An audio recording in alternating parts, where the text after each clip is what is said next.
Il est 6 heures du matin, nos mains sont levées au ciel. La main étant courte, mais le souffle nous étant précieux. Certains agenouillés, les autres assis, bouche farcie de merci.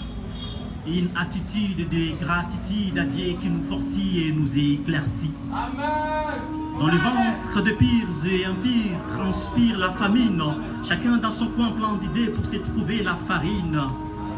Les articles se transportent à la tête sans lunettes, tous salariés. Sans orgueil, on s'égosille pour que le soir le pain nous soit à Paris. Face à la rage d'embouteillage, les embrouillages et ses coups, mais les sages de non-roulage nous entrevitent les grands coups. Les articles se transportent à la tête sans lunettes, tous salariés. Chacun dans son coin plein d'idées pour se trouver la tête, donner la vie aux autres. Comme l'insistant, je dû marquer les pas pour entendre ce qu'elle voulait me dire vraiment. À peine arrivée, sa voix me résonnait très fort, comme les tonnerres qui grondent sur la terre. Elle m'a pris et m'a dit, tu vas partir là dehors.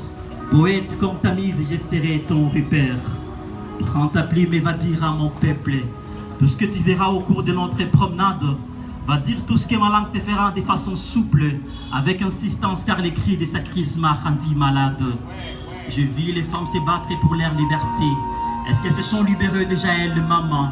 La voix qui crie chaque jour, parité, parité, se sent-elle déjà prête à affronter des potiers, des pagnes et des mystères?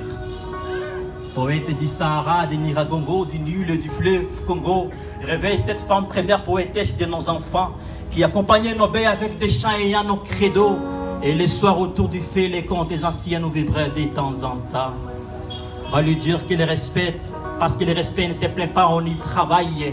Elle doit cesser de se prendre de sa faiblesse physique, sachant que de sa faiblesse, il y a une force à sauter des murailles et que rien ne la fasse complexer pour se faire sentir unique.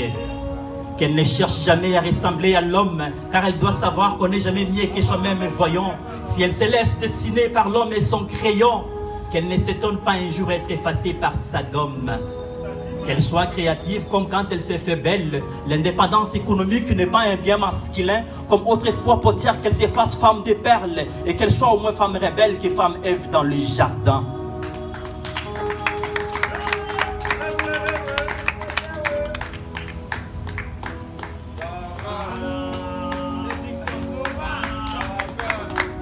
Poète à la plume de Lumumba, de Sédar Senghor, de Jules Nyerere. Il fait tard par graver sur tout le mur tout ce que je te dis. Si on te demande d'où vient-il, réponds, je ne sais plus l'itinéraire. Si tu demandes la source, dis-leur, c'est qui Panvita qui m'a tout dit.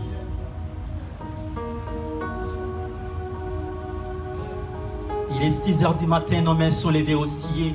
La nuit étant courte, mais le souffle nous étant précieux. Certains agenouillés, les autres assis, bouche farcie de merci. Une attitude de gratitude à Dieu qui nous forcit et nous éclaircit.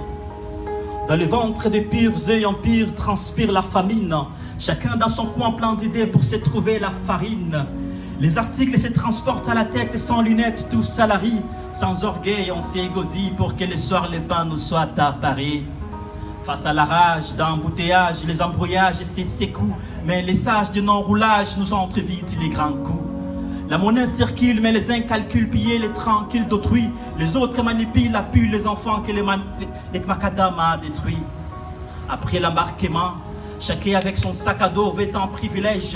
L'instinct humain étant égoïste, on se précipite pour les sièges. On veut les conforts, à tort ou à raison, pour nous éviter l'érosion à l'horizon. Mais dommage, les chauffeurs, c'est fait déjà notre pire création.